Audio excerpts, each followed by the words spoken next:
Now we're going to go over how to start your project in Premiere Pro.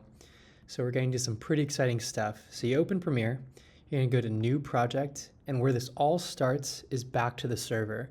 So let's go to Project Name, and let's just name this Test UMD 2025. Now, project location, that's where we go to our server. So we want to choose location. We'll get this. And say I'm working on something for football. We'll go into that on the server. We need to make sure we're in the right year, 2024. Then I'm going to go to Creative. And I can just make a new project for this. So let's call this End of Summer Bash. Create that there. Next thing I'm going to do is create a folder. I'm going to title this 00 project. And that's where I'm going to put my Premiere profile. The reason that we want that on the server is so that everyone can access the project. Say like if you needed an assist with an edit or somebody could help you finish the back end, that would be where they could access it, and it all links up really nicely as long as all the footage that we're using is also existent on the server. Things can happen really fast. I've been guilty of it myself, but don't allow things to just live in your downloads, on your desktop, on your computer's documents. Every file that you have that stitches into the final thing that is your video, that needs to live on the server in its appropriate folder. So let me state that again. We're going to move all the assets that we need for our project into where they need to be on the server and import them into Premiere Pro from the server, not from our desktop, not from our downloads, from the server. So we've got project there. Now we're going to go O1 footage. Then we can go O2 audio,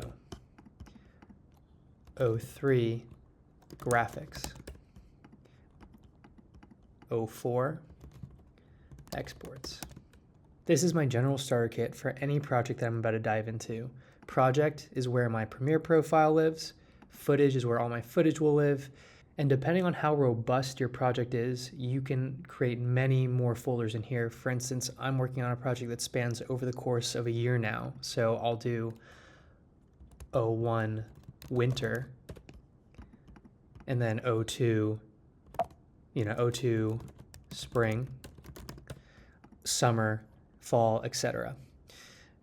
Audio, there's many ways you can divide this folder up. The best way is probably to do sound effects as one folder, music as another, and then if you have any other audio or sort of interview audio, for instance, you can do interview audio. And then graphics, this is where your lower thirds are going to live. This is where all the things that you design that slap on, the logos, all of that stuff can live right into here. We have on the server an VFX and SFX robust folders with thousands upon thousands of files that you don't need to click and drag those to duplicate them onto another part of the server. That can actually still live in these SFX, VFX folders here. So that's just something to think about.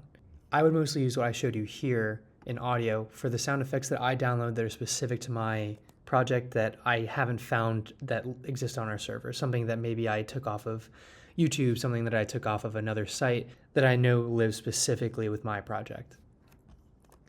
And then exports. Exports is for basically everything that you render out here. So you can keep versions here, that's version 1A of my project, that's draft 1A. And then this is, blank, blank, blank, underscore final. So all of that stuff lives there. Now let's get back to Premiere. So in Premiere, we've got the right path set. It's going to go to the server, to our end of summer bash project file, and we're ready to click create. Now that we have Premiere open, we're going to do a similar structure inside our project in Premiere. So you're going to click this bin icon, and this is where you could start on the highest level, which is sequences. This will save you so much time. Now we're going to go to another bin, O1 footage. Sound familiar? It is. O2 audio also sounds familiar. O3 graphics, yep. I would advise doing O4 SFX, O5 VFX, and then O6 can be your MISC. because I get it. There are miscellaneous things that happen in an edit. So, sequences. Now, this is where you click New Sequence. And then we're just going to call this Test. And boom, there it is right in our folder. It's organized there. If you have a robust project, you can put many subfolders into footage. Same to go with audio, same to go with graphics. So once you have this set up, you're ready to run. You've got a beautiful organizational structure. And when we edit, it's the same thing that I say about logging, is that you don't log for yourself, you log for everyone. When you're doing this structure, it is so beneficial to you, but say someone else wants to use this project in the future, having this stuff good to go is just going to help everyone understand where to find anything, no matter what project they work on. If you're working on something for football and then you go to baseball and then you go to soccer, if we all have this universal structure, there's not going to be any sort of, I can't find where this file is, because we all have adhered to the structure. So I hope this helps get you guys set up. And yeah, good luck in your edits.